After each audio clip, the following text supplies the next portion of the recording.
किसी गांव में एक किसान रहता था। इस संसार में वह बहुत ही गरीब था। उसके पास जमीन का एक छोटा सा टुकड़ा था जिस पर वह खेती करता था। उसका गुजारा अत्यंत कठिन तरीकों से होता था। एक दिन सूरज की गर्मी चरम सीमा पर थी, परंतु किसान हमेशा की तरह खेत में काम कर रहा था। पसीने से लथपथ किसान बुआई के लिए खेत जोत रहा था। इसी बीच खेत में खुदाई करते समय जमीन से एक बड़ा सा लकड़ी का बक्सा मिला। किसान ने सावधानी से बक्से को निकाला। पहले तो उसके समझ में नहीं आया कि बक्से का क्या करें। आखिर उसने बक्से को खेत के बाहर रख दिया। उसे साफ करके जो रोटियां वह घर से लाया था वह बक्से में रख दी और अपने काम में जुट गया। दोपहर को जब वह खाने के लिए रोटियां निकलने के लिए बक्से के पास गया तो हैरान रह गया। उसमें रोटियां ही रोटियां भरी हुई थी। तब किसान को पता चला कि वह जादुई बक्सा था। उसमें जो भी चीज डालो उसका 80 गुना होकर बाहर आता। जैसे एक मूंगफली का दाना डालो तो तुरंत उसमें से 80 दाने निकल पड़ते। किसान ने तृप्त होकर खाना खाया और उसके बाद किसान संतुष्ट होकर बक्से को घर ले आया। बक्सा मिलने के बाद किसान बहुत खुश था। उसे लगा कि उसके सब दुख अब दूर होंगे। वह लालची नहीं बल्कि धैर्यवान व्यक्ति था। उसने बक्से का दुरुपयोग नहीं किया।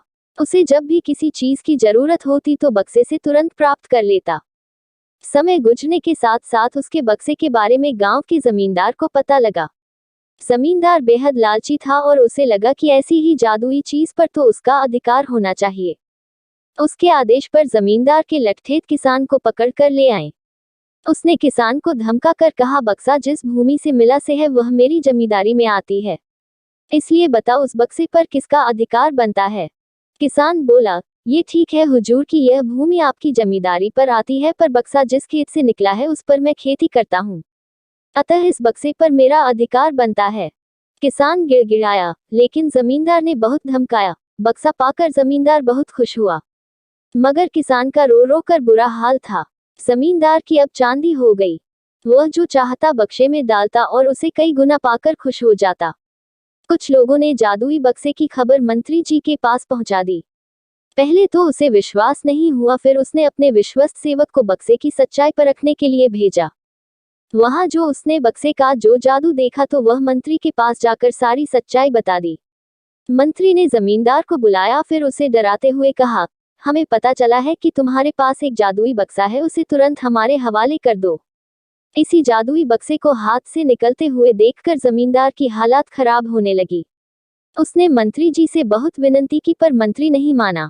बक्सा पाकर मंत्री मतवाला हो गया। विरोधियों को यह अच्छा मौका मिल गया। उन्होंने बक्से के साथ साथ मंत्री के निकम्मेपन की खबर भी राजा तक पहुंचा दी। बक्से की बात सुनकर राजा अधीर हो उठा। वह अपने सेनापति के साथ मंत्री के घर जा पहुंचा। उसने कहा, देश की सारी जमीन राजा की होती है, इसलिए जादुई बक्से पर भी उसी का हक है। मंत्री ने बिना देरी किए बक्सा राजा को दे दिया। जादुई बक्से को पाकर राजा प्रसन्न हो गया। सबसे पहले राजा ने जादुई बक्से की मदद से अपनी खजाने की वृद्धि की, फिर राजा को उस बक्से की सुरक्षा को लेकर चिंता हुई। राजा हर कीमत पर उस बक्से को अपने साथ रखना चाहता था। राजा ने सोचा कि इसका रहस्य ज्ञात करना चाहिए कि आखिर इस बक्से में है क्या। ये जानने के लिए राजा उसमें प्रवेश कर बैठा। जब बाहर निकला तो उसके पीछे पीछे 80 राजा बाहर निकले। असली राजा का कुछ पता नहीं चलता था। वे राज सिंहासन में कब्जा करने के लिए एक दूसरे से लड़ने लगे। ये जानकर किसान को बेहद दुख हुआ। वह अपने आप को कोसने लगा कि कितना अच्छा होता कि मैं बक्से को जमीन में ही गड़ा रहने देता।